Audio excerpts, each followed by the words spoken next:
All right. So आजच्या व्हिडिओमध्ये आपण DeFi किंगडम म्हणून गेम बघणार आहोत. सो लेट्स से आपण सपोज या वेबसाईटवर गेलो DeFi किंगडम.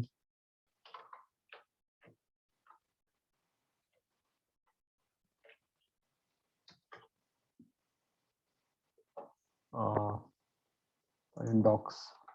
ऑलराईट. सो हा जो गेम आहे हा हार्मनी ब्लॉकचेनवर आहे. जशा फॉर एक्झाम्पल बिटकॉइनची एक वेगळी चेन आहे, इथेरियमची चेन वेगळी आहे, सोलानाची चेन वेगळी आहे. सो वेगवेगळे देर आर डिफरंट चेन्स. त्यामधली एक आहे हार्मनी वन. आणि हार्मनी वनचं वैशिष्ट्य असं आहे की त्यांचं ट्रान्झॅक्शन फी खूप कमी आहे. ट्रान्झॅक्शन फीला आपण गॅस म्हणतो ब्लॉकचेनच्या टर्मिनॉलॉजीज मध्ये. सो गॅस कमी आहे आणि ट्रान्झॅक्शन खूप फास्ट सेटल होतात. आणि हार्मनी आणि हा गेम जो आहे हा हार्मनीवरचा प्रोबॅबली सर्वात मोठा अप्लिकेशन स्लॅश गेम म्हणता येईल.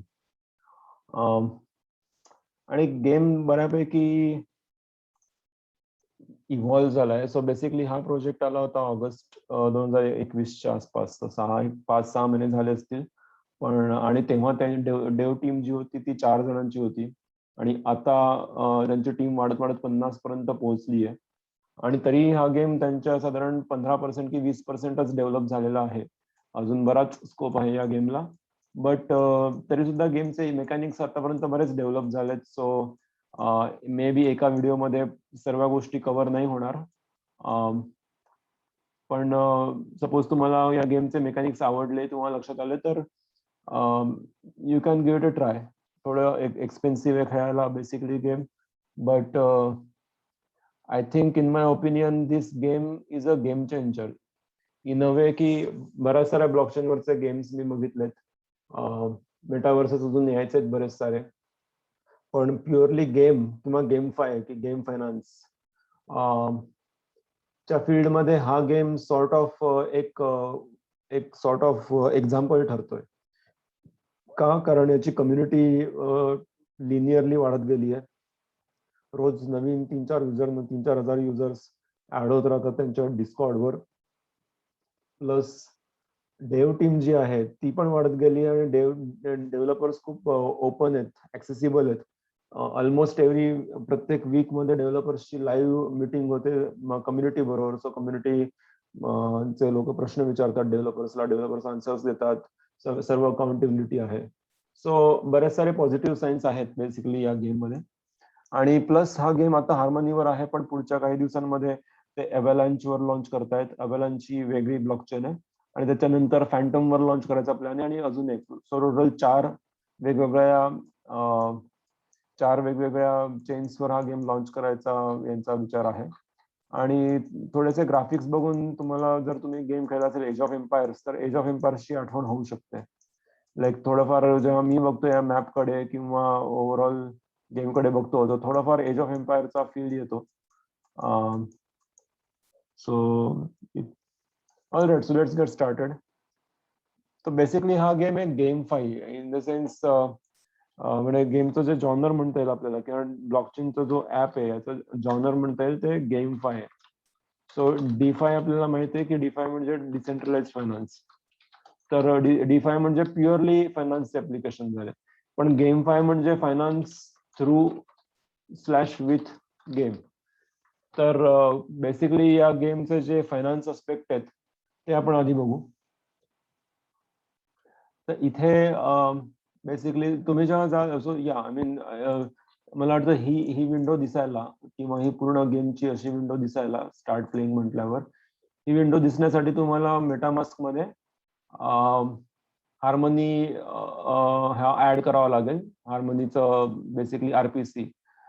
आणि या ऍड करायचे असतील तर आपण 1 सेकंड इथे जर ऍड करायचं असेल, लाईक तुम्ही व्हिडिओ बघत बघत जर तुम्हाला हा गेम ऍक्सेस करायचा असेल, आय मीन गेम खेळायला प्रोबॅबली तुम्हाला काही 1 टोकन्स लागतील.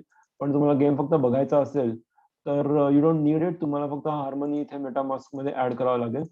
सो तुम्ही जर सर्च केलं हार्मनी आरपीसी फॉर मेटामास्क,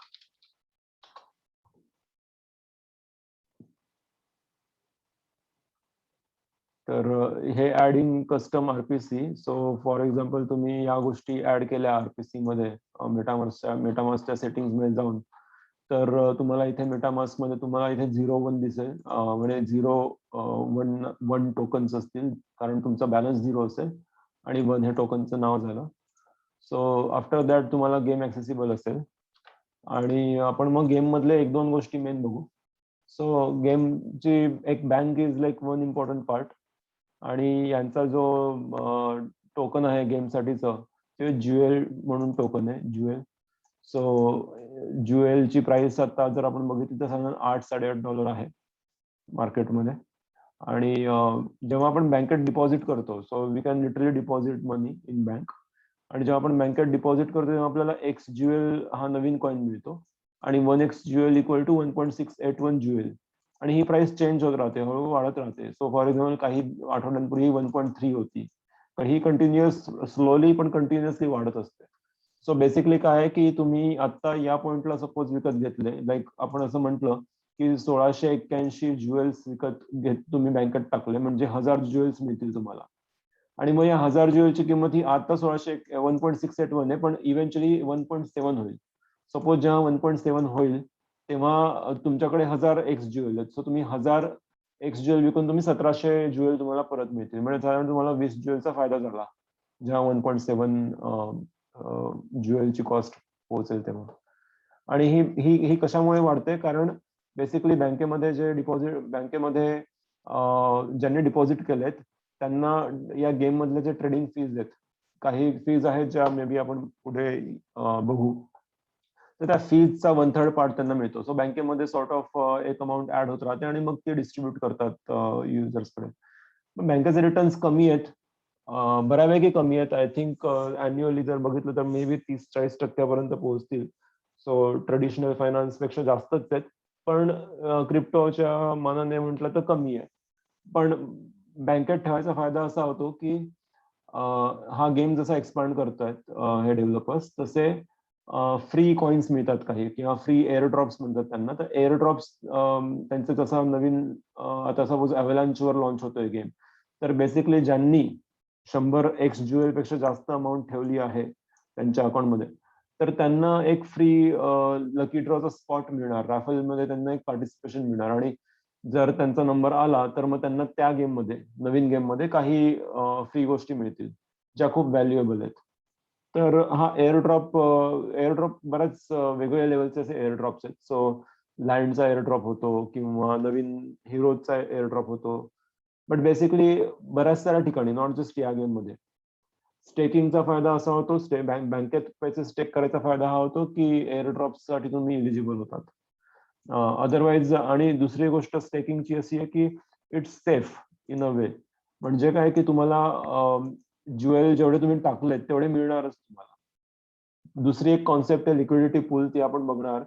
त्याच्यामध्ये ती गॅरंटी नाही आहे की तुम्ही जेवढे इन्व्हेस्ट कराल, तुम्ही जेवढे ज्युएल टाकले आहेत तेवढे तुम्हाला मिळतीलच, पण स्टेकिंग मध्ये ती गॅरंटी आहे की तुम्ही जेवढे इन्व्हेस्ट केले आहेत तेवढे टोकन्स तुम्हाला मिळतीलच. सो फॉर एक्झाम्पल, इथे जर आपण एवढे 1000 ज्युएल टाकलेत, आणि जेव्हा 1000 आपल्याला एक्स ज्युएल मिळतील तेव्हा, कारण सॉरी 1681 ज्युएल टाकले तर आपल्याला 1000 एक्स ज्युएल मिळतील, तर आपल्याला गॅरंटी आहे की जेव्हा आपण एक्स ज्युएल विकू तेव्हा आपल्याला हा नंबर मिळेलच मिळेल, आणि हा नंबर वाढत राहणार आहे, त्याच्यातून आपले प्रॉफिट्स येतील.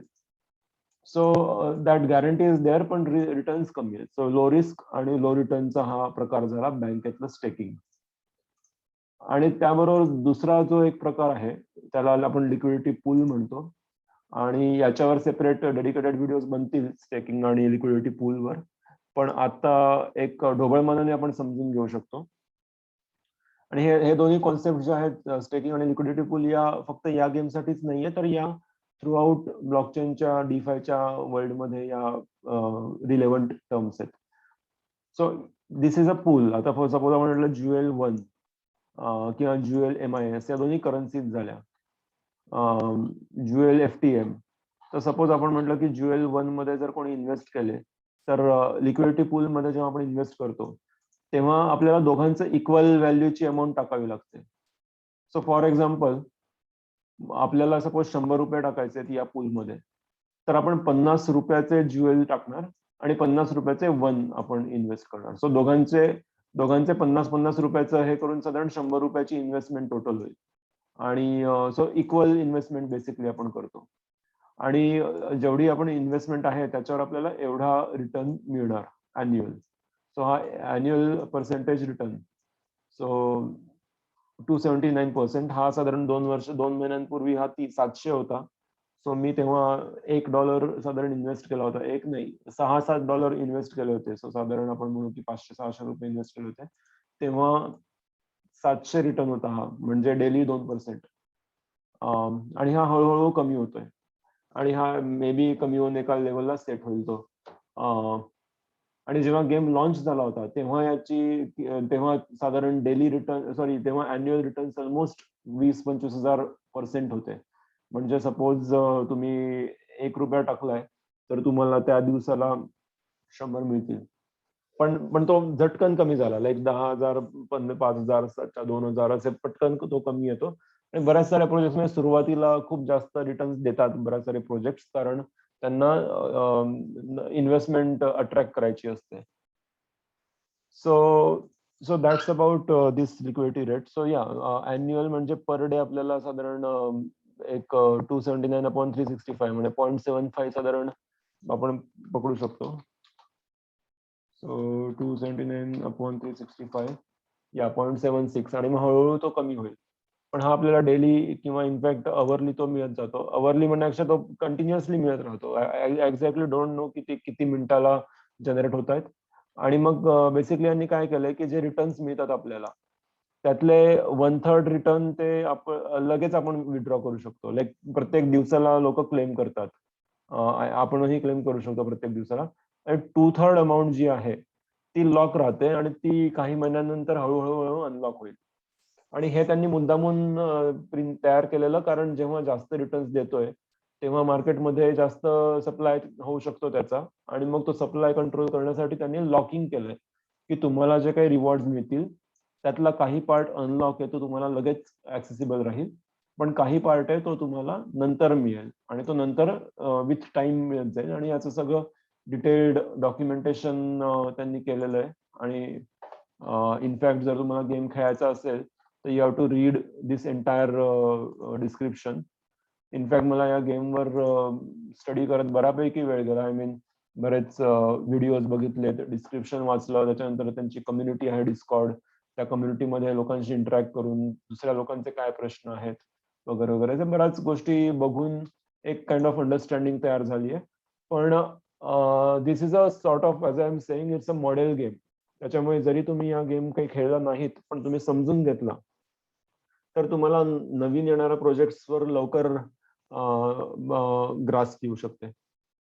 All right, so this is about liquidity पूलच्या डेप्थमध्ये आता आपण जात नाही खूप, पण एवढंच समजू शकतो की लिक्विडिटी पूलमध्ये रिटर्न जास्त असतात, पण रिस्क सुद्धा असते की जेव्हा मी हे विथड्रॉ करेल तेव्हा एक्झॅक्टली गॅरंटी नाहीच की जेवढे मी हे टाकले होते तेवढेच मला मिळतील.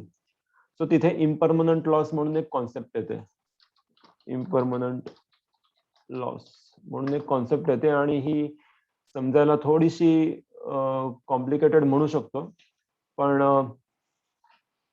याचं कॅल्क्युलेटर बघून आपल्याला कळू शकतं की कोणत्या वेगळ्या केसेस आपण एस्टिमेट करू शकतो. की सपोज आपण म्हटलं की सुरुवातीला एक टोकन होतं, दोन्ही सपोज $1 होते असं म्हटलं, आणि असं सपोज आपण म्हटलं की उद्या काय झालं की पहिलं टोकन, म्हणजे आपण सपोज इथे विचार करू की ज्युएल आणि वन दोन टोकन आहे. ज्युएल हा ज्युएल झाला आणि हा वन झाला असं म्हटलं. ज्युएल उद्या आपण म्हटलं की ज्युएल सपोज वाढला आणि ज्युएल होऊन इथे 2 झाला आणि हा मात्र पडला आणि हा 1चा 40 सेंट झाले, तर आपल्याला 25% साधारण इम्परमनंट लॉस झाला असं म्हणू शकतो विथड्रॉ करताना. म्हणजे काय की इथे बघू शकतो आपण की सपोज $500 दोन्ही आपण टाकलेत, तर साधारण आपल्याला, आपण सपोज या पूलमध्ये नसते टाकले पैसे लिक्विडिटी पूलमध्ये, तर या प्राइसच्या वेळी आपल्याला $1200 मिळाले असते, टोटल $1200 झाले असते. कसं काय? कारण 500चे इथे 1000 आणि या दुसऱ्या 500चे 200 झाले, तो 1000 आणि 200. ही केस आहे जर आपण लिक्विडिटी पूलमध्ये टाकलं नाही तर.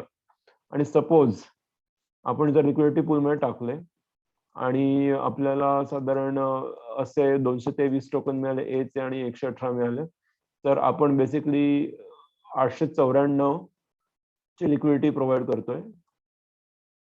ओके. सो साधारण इथे म्हणू शकतो की आपण $100 आपल्याला लॉस झाला 25%. आता याच्या मागचं जे मॅथमॅटिक्स आहे ते आपण नंतर बघू शकतो. सो ते या एका फॉर्म्युलाने सांगता येतं.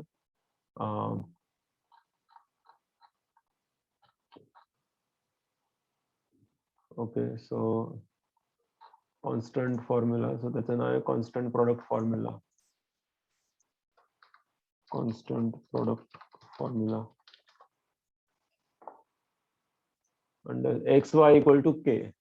सो X म्हणजे बेसिकली पहिल्या कॉइनची व्हॅल्यू, Y इक्वल टू दुसऱ्या कॉइनची value, XY equal to K. Alright. आणि इथे आपल्याला दिसेल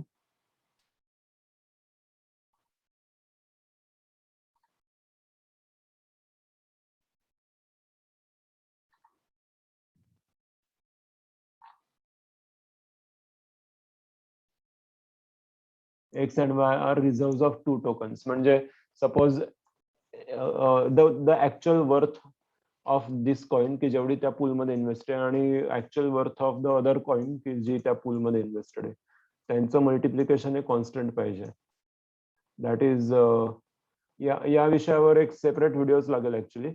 बट बेसिकली आपण एक ढोबळमानाने हे समजू शकतो की जिथे इथे लिक्विडिटी जास्त आहे, सो फॉर एक्झाम्पल या पूलमध्ये $187 मिलियन ची इन्व्हेस्टमेंट झाली आहे आणि या पूलमध्ये 2 मिलियनची इन्व्हेस्टमेंट आहे. तर जिथे पूल मोठा आहे तिथे चान्सेस जास्त आहेत की आपली ओरिजिनल इन्व्हेस्टमेंट मिळेल. आणि दुसरं असं आहे की जर हे दोन्ही कॉइन्स बऱ्यापैकी स्टेबल आहेत, म्हणजे जर हे दोन्ही पॉझिटिव्ह असणार कॉइन्स आहेत की जे काही काळानंतर वाढणारच आहेत किंवा मोस्टली पॉझिटिव्ह राहणार आहेत, तर तरी सुद्धा चान्सेस जास्त आहेत की आपली ओरिजिनल आपल्याला अमाऊंट मिळेल along with this returns. So या आय मीन इम्परमनंट लॉस लिक्विडिटी पूल थोडंसं कॉम्प्लिकेटेड असल्यामुळे त्यामधले इन्व्हेस्टर्स जे आहेत ते सुद्धा बऱ्यापैकी इनडेप्थ रिसर्च करून इन्व्हेस्ट करणारे आहेत. वरवरचा अभ्यास करून लिक्विडिटी पूलमध्ये इन्व्हेस्ट करणं इज जस्ट कम्प्लिटली रॉंग. म्हणजे तुम्ही you might lose your money as well. So I won't recommend you to do liquidity pool right now. In fact मी सुद्धा इन्व्हेस्ट करताना जस्ट $1, $4 असे इन्व्हेस्ट केलेले, $6 इन्व्हेस्ट केलेले, राईट. सो या सो बेसिकली जो फायनान्सचा पार्ट होता आपण म्हणत होतो, तर एक झाला बँकेचा पार्ट जो आपल्याला लो रिस्क लो रिटर्न देईल, आणि दुसरा झाला गार्डन म्हणजे लिक्विडिटी पूल जो आपल्याला हाय रिस्क हाय रिटर्न देईल. इनफॅक्ट इथे पण हाय रिस्क एवढी नाही म्हणू शकत, पण नवीन कन्झ्युमर्सच्या मनाने म्हणता येईल की high risk in the sense की लिक्विडिटी पूल ही कॉन्सेप्टच बेसिकली थोडस रिस्की इन्स्ट्रुमेंट आहे. त्याच्यामध्ये सुद्धा बरेच टाइप्स आहेत, आपण ते सेपरेटली बोलू. बट या I mean it's riskier than staking, but it's returns are more than staking. तर हा झाला फायनान्सचा पार्ट, बँक आणि गार्डन. पण हा गेम मधला जो गेमचा पार्ट आहे, which is the real fun, तर तो इथे हिरोज मध्ये येतो. की फॉर एक्झाम्पल इथे आपण जाऊन बाय हिरो केला एखादा, लेट्स से की कोणते हिरोज विकत घेऊ शकतो. So as we can see इथे आपल्याला वेगळे कार्ड दिसत आहेत, आणि आपण या प्रत्येक कार्डची एक किंमत सुद्धा दिसते, आणि या कार्डचे काही स्टॅटिस्टिक्स आहेत, स्ट्रेंथ, ॲजिलिटी, एंड्युरन्स वगैरे. तर बेसिकली गोष्ट अशी आहे, let's see, let me pull up something, DeFi Kingdom all in one.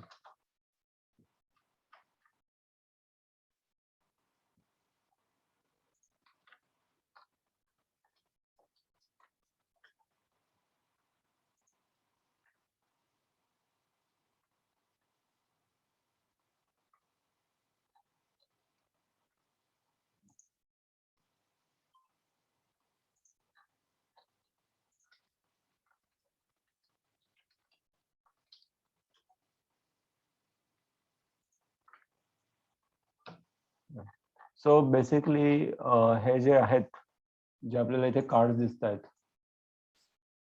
इथे आपल्याला दिसते pirate pirate. So let me reset this, apply, या नाईट, आर्चर, नाईट, पायरेट आणि सब क्लास मध्ये आर्चर वगैरे मिळतात. सो बेसिकली थोडक्यात सांगायचं तर असं आहे की टोटल 8 टाईपचे हिरोज आहेत. Warrior, knight, archer, thief, pirate, monk, wizard, priest. हे 8 बेसिक टाईपचे हिरोज आहेत. आणि जेव्हा आपण एक वॉरियर म्हणजे एक कार्डला वॉरियर आहे, दुसऱ्या कार्डला नाईट आहे, आणि दोघांना मिळून आपण जर समन केलं, summoning is sort of a reproduction. जेव्हा दोघांना मिळून समन केलं तर आपल्याला एक हायर लेवलचा क्लास मिळू शकतो, ज्याला आपण म्हणतो पॅलाडिन. लाईक वॉरियर आणि आर्चर जर एकत्र आले तर काहीच, तर प्रॉब्ली तुम्हाला वॉरियर किंवा आर्चर पैकी काहीतरी मिळेल. पण वॉरियर आणि नाईट जर आपण एकत्र केले तर again it's not guaranteed, there is a probability. एक सर्टन प्रोबॅबिलिटी आहे की त्या प्रोबॅबिलिटी आहे की तुम्हाला पॅलाडिन मिळू शकतो, highest higher class.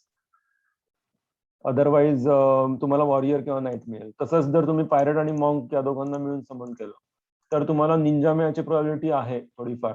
Sumner dark night वगैरे तर मिळणारच नाही, थोडेसे चान्सेस निंजा आहेत, आणि ते चान्सेस वाढवण्यासाठी काही वेगळ्या गोष्टी आहेत. आणि इव्हेंच्युअली जर तुम्ही परत निंजा आणि समनरला हे केलं तर सेज मिळेल. आता एक सेजची मार्केटमध्ये किंमत आय थिंक काहीतरी 300 ज्वेल म्हणजे साधारण $3,000 असेल मिनिमम. लाईक तुम्हाला सगळ्यात स्वस्तातला सेज घ्यायचा असेल तरी एक $2,000-3,000 कमीत कमी असेल. आणि ड्रगून आणि सेज यांना मिळून एक ड्रेड नाईट तयार होतो. तर मला वाटतं आय थिंक 50-60च ड्रेड नाईट्स आहेत पूर्ण गेम मध्ये. सो सगळे मिळून आतापर्यंत 1,00,000 हिरोज आहेत. पण आय थिंक अबाउट 2 ते 3,000च, सॉरी 60-70च ड्रेड नाईट्स, आणि ड्रेड नाईटची किंमत प्रॉब्ली $10,000 पर्यंत असावी. इनफॅक्ट आपण चेकही करू शकतो की किती किंमत आहे. इथे सपोज मी बघितलं आणि ड्रेड नाईट बघितलं, आणि ड्रेड नाईट ची किंमत 3च ड्रेड नाईट विकायला आहे, आणि ही ज्वेल म्हणजे याला 10ने मल्टिप्लाय केलं तर मिनिमम $16,000, आणि जी ही आहे तर $36,000 10च्या रेटने पकडला तर average. So that is like a very important, very valuable card. दुसरी कॉन्सेप्ट अशी आहे की इथे आपल्याला जेन दिसतात, जेन 4, जेन 2, जेन 4. तो बेसिकली गोष्ट अशी आहे की जिथे ज्यांचे जेन 0 आहेत, तो जेव्हा गेम लॉन्च केला त्यांनी तेव्हा फक्त जेन 0 आणले होते, की जनरेशन 0. आणि जनरेशन 0 जे आहेत ते खूप व्हॅल्युएबल आहेत का, आपण हे नंतर बघू.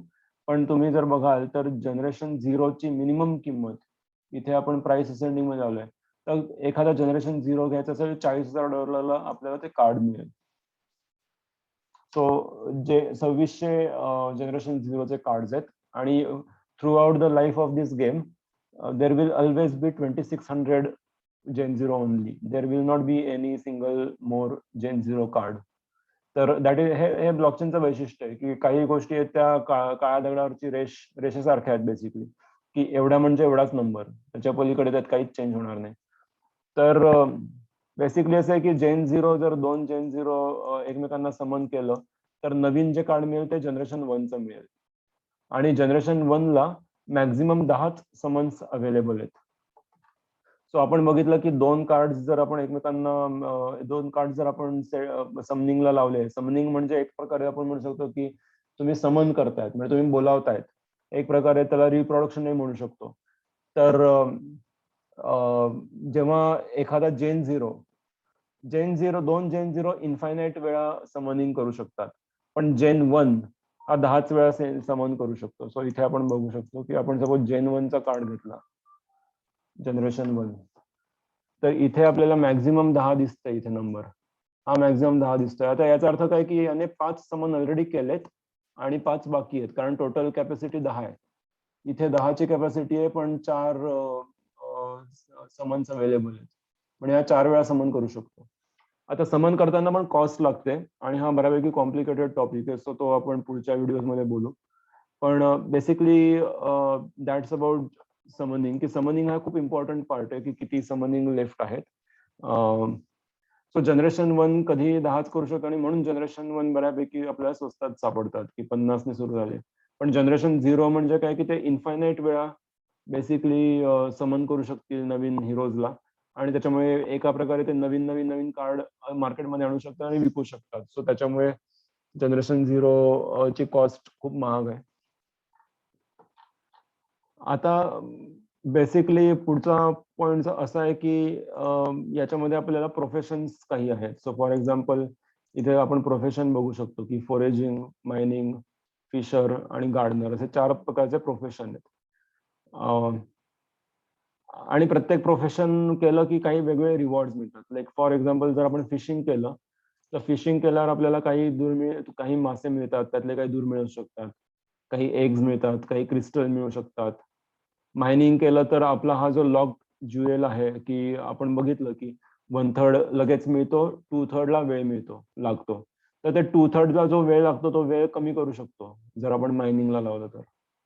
फॉरेजिंग मध्ये पण आपल्याला काही दुर्मिळ गोष्टी मिळतात. दुर्मिळ म्हणण्याच्या काही वेगळ्या गोष्टी मिळतात. फॉरेजिंग म्हणजे एक प्रकारे जंगलातून आपण काही वनस्पती शोधतोय.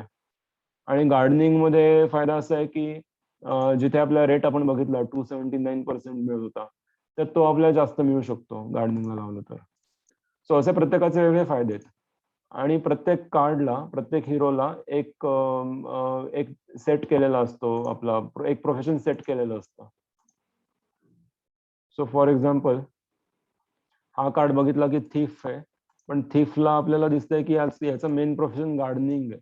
म्हणजे त्यांचं असं म्हणणं आहे की हा जर या कार्डला जर आपण गार्डनिंग जॉबला लावलं, तर हा बऱ्यापैकी चांगलं काम करेल कम्पेअर्ड टू फॉरेजिंगला लावण्यापेक्षा. ठीक आहे. आता गार्डनिंगला जर लावायचं असेल, तर त्याच्यासाठी काही पर्टिक्युलर स्टॅट्स इम्पॉर्टंट आहेत आणि ते आपल्याला इथे लक्षात येतील. ठीक आहे. सपोज मायनिंग आपल्याला लावायचं आहे, तर मायनिंगसाठी 2 स्टॅट्स इम्पॉर्टंट आहेत, स्ट्रेंथ आणि एंड्युरन्स. STR म्हणजे स्ट्रेंथ, END म्हणजे एंड्युरन्स. आणि हे कॉमन सेन्सने पण कळू शकतं की जर आपल्या खाणीवर काम करायचं आहे, तर एक स्ट्रेंथ पाहिजे आणि एक सहनशक्ती पण खूप पाहिजे, की खूप सारं सहन करायची ताकदही पाहिजे, तर एंड्युरन्सही पाहिजे. सो म्हणून मायनिंगला स्ट्रेंथ आणि एंड्युरन्स बघतात. गार्डनिंगला तुम्हाला गार्डनिंग करायचं आहे, तर तुम्हाला थोडीफार बुद्धिमत्ता पाहिजे, विद्वत्ता पाहिजे आणि एक झटपट चालायची किंवा एक व्हायटॅलिटी पाहिजे, म्हणजे ऍक्टिव्हनेस पाहिजे एक. कारण तुम्हाला इथे तिथे इथे ते जावं लागेल. फॉरेजिंग तुम्हाला जंगलातून काही दुर्मिळ वनस्पती शोधायच्यात, तर तुम्हाला एक डेक्स्टिरिटी, DX म्हणजे डेक्स्टिरिटी आणि इंटेलिजन्स लागेल. डेक्स्टिरिटी म्हणजे बेसिकली मल्टिपल स्किल्स म्हणू शकतो, की तुमच्याकडे स्किल्स पाहिजे. लेट्स से आपण जर ऑफिशियल अर्थ बघितला, डेक्स्टिरिटी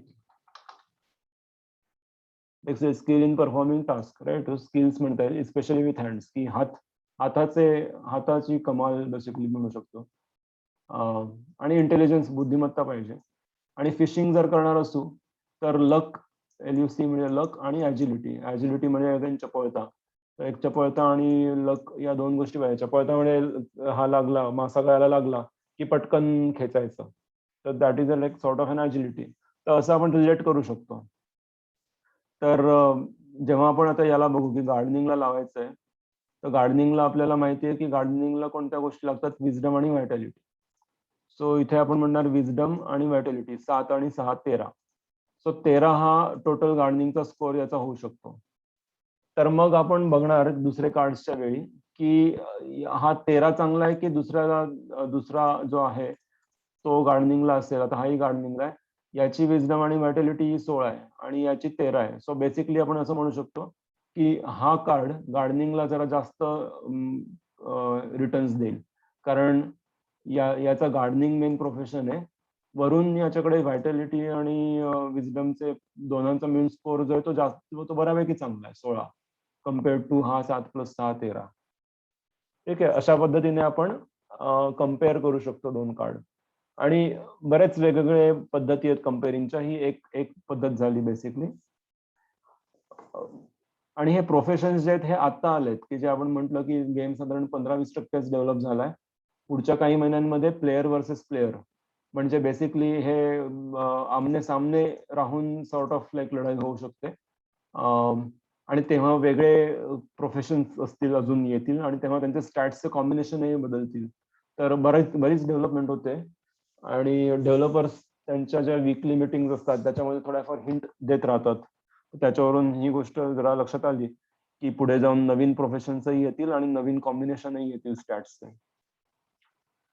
ठीक आहे. सो आता बेसिकली आय डोंट नो की तुम्हाला म्हणजे आतापर्यंत किती लक्षात आलंय. तुम्ही मे बी कमेंट्समध्ये टाकू शकाल की काही प्रश्न असतील तर किंवा काही तुम्हाला अजून याच्या खोलात जायचं असेल तर तुम्ही तसे कमेंट्स टाकू शकतात. But anyway I think I will make one more video on this game.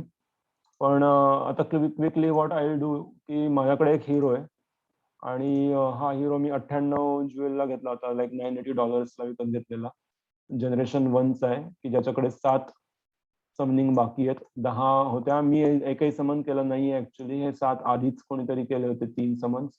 आणि लेव्हल 2 आहे. लेव्हल हे आपण पुढे बघू. आणि हा रेअर कार्ड आहे. सो बेसिकली इथे 5 प्रकारचे कार्ड असतात. Common, uncommon, common, uncommon, rare, legendary आणि मिथिक. तर मिथिक खूप कमी असतात पण मिथिक खूप व्हॅल्युएबल असतात. लाईक तुम्हाला सपोज आपण जेव्हा समनिंग करतो तेव्हा आपण बघितलं की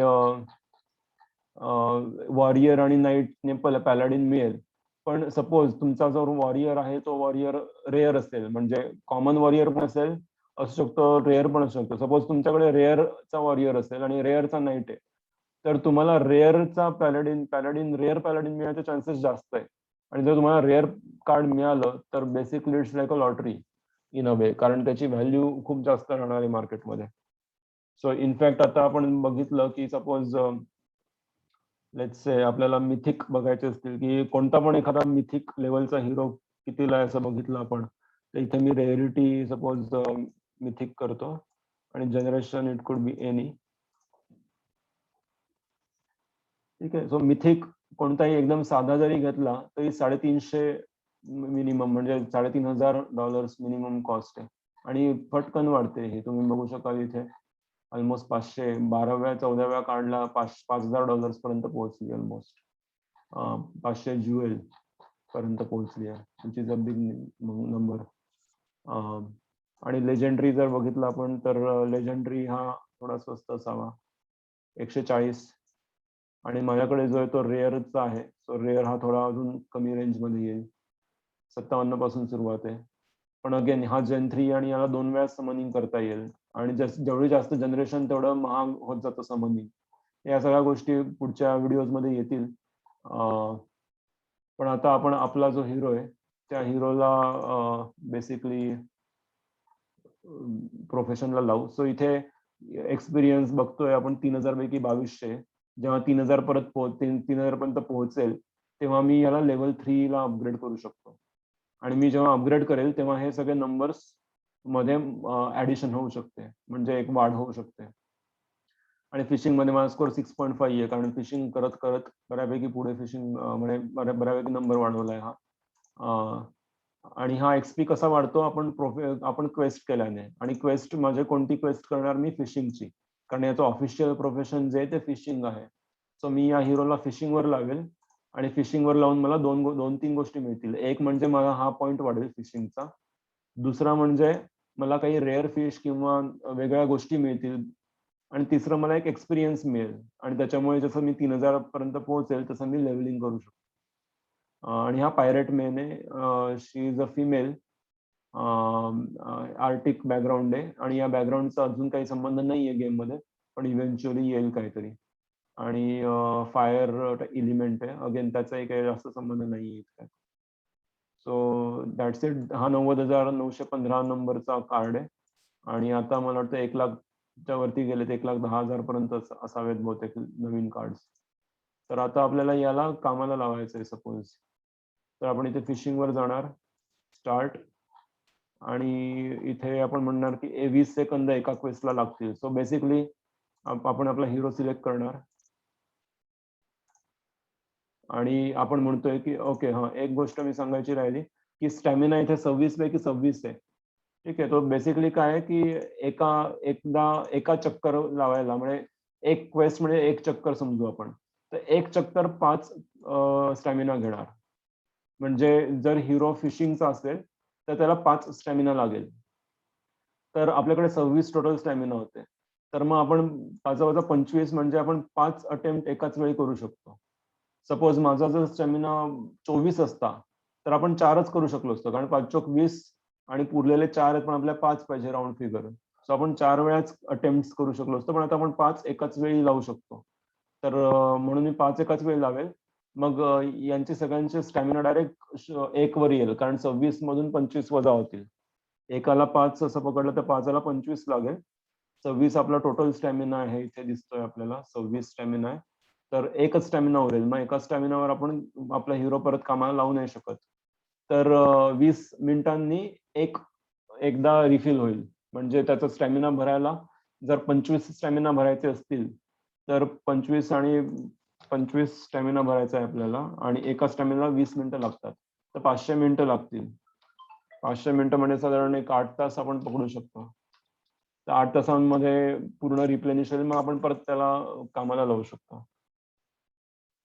किंवा आपण 120 मिनिटांनी 100 मिनिटांनी आपलं एक क्वेस्टला एका अटेम्प्टला लावू शकतो. कारण 20 मिनिटं एकाला आणि 5 स्टॅमिना आपल्याला हवेत, तर 100 मिनिटं लागतील, आणि 5 स्टॅमिना झाले तर आपण एकदा अटेम्प्ट करू शकतो.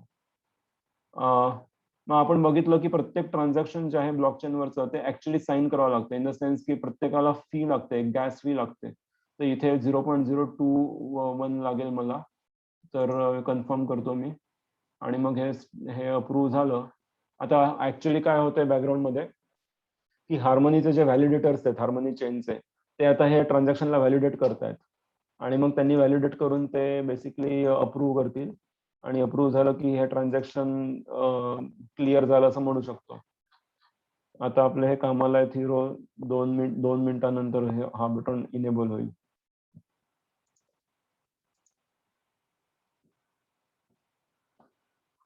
So let's just wait for a bit. तोपर्यंत what we can see, समनिंगच्या कॉस्ट आहेत, पण this is a different, this is a next level topic basically.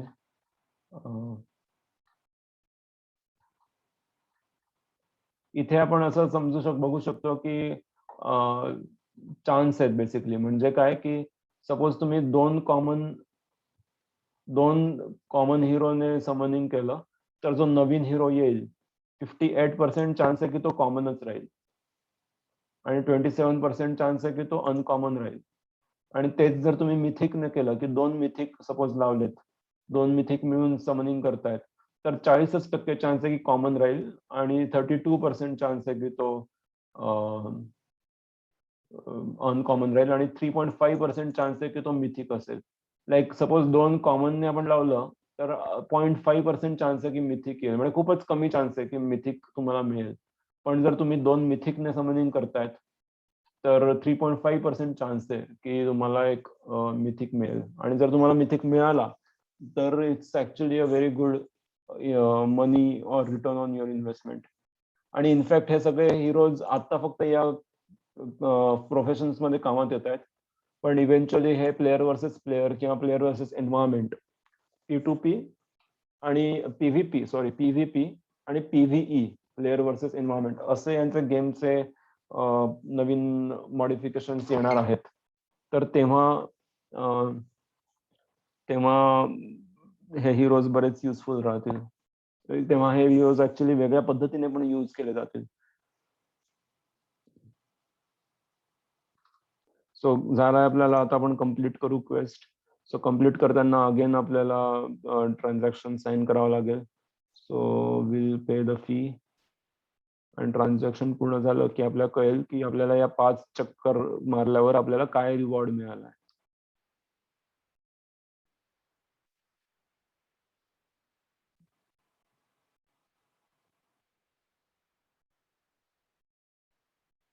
Game actually बऱ्यापैकी मोठा आहे. या सो आपल्याला हे 3 लँटर्न आय मिळाले. लँटर्न आय म्हणून वेगवेगळ्या टाइप्स कोणतरी मासे आहेत. Known to have connection to magic, don't go towards the light. Okay, हा मासा मॅजिक मध्ये कुठेतरी कामात येईल.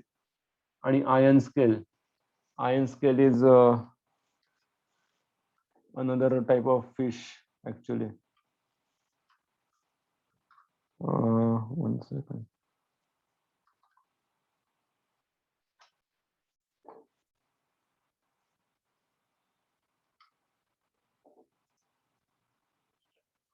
राईट. सो आपण आपल्याला जे मिळालं ते इथे आपण सॉरी इथे मला इन्व्हेंटरी मध्ये दिसू शकेल की आता माझ्याकडे काय काय कोणते फिश किती टाइप्स आहेत. सो हे 18 आहेत आपल्याकडे लँटर्न आहे आणि हे सिल्वर फिन आहे. आता हा प्रत्येक एक टोकन झाला म्हणजे मला माझ्या सपोज मी इथे ऍड टोकन म्हटलं तर मला इथे मेटामास्क मध्ये दिसेल की किती माझ्याकडे लँटर्न आहेत.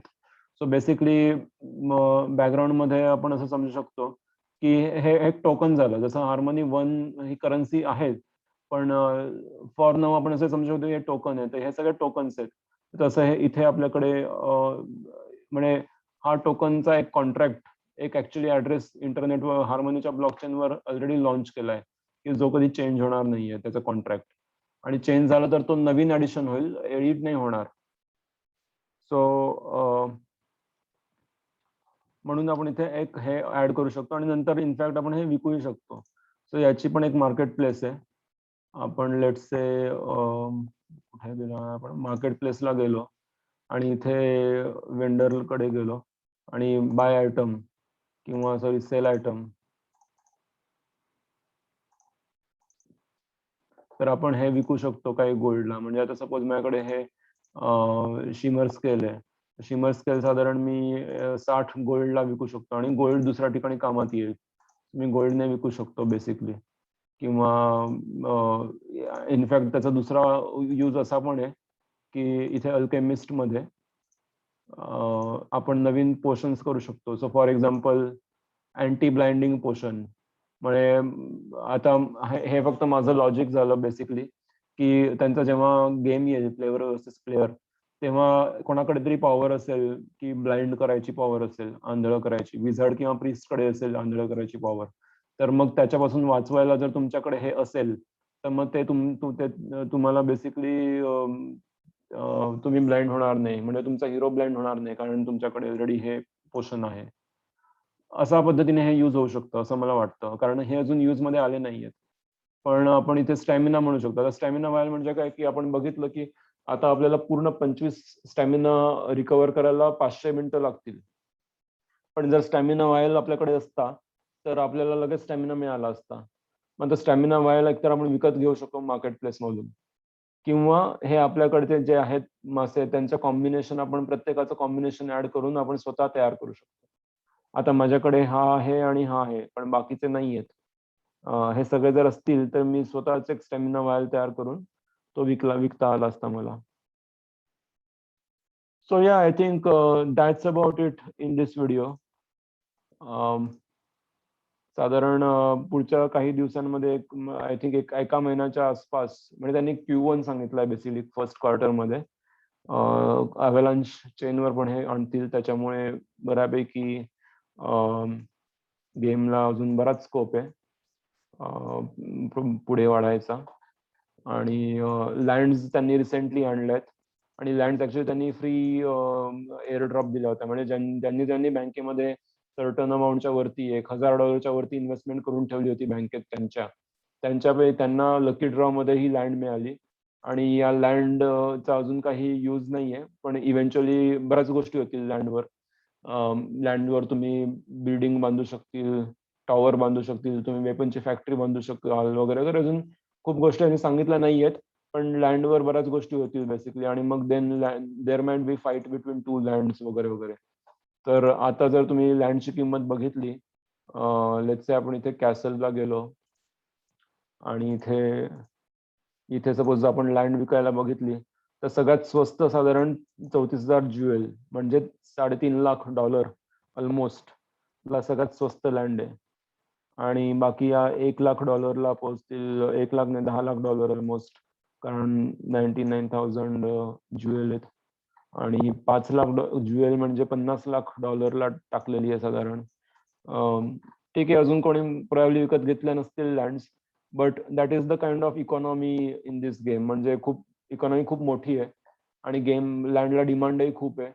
आपण बघितलं जेन झिरोचे हिरोज सुद्धा साधारण $35,000 आहेत जे सुरुवातीला फ्री मिळालेले लोकांना.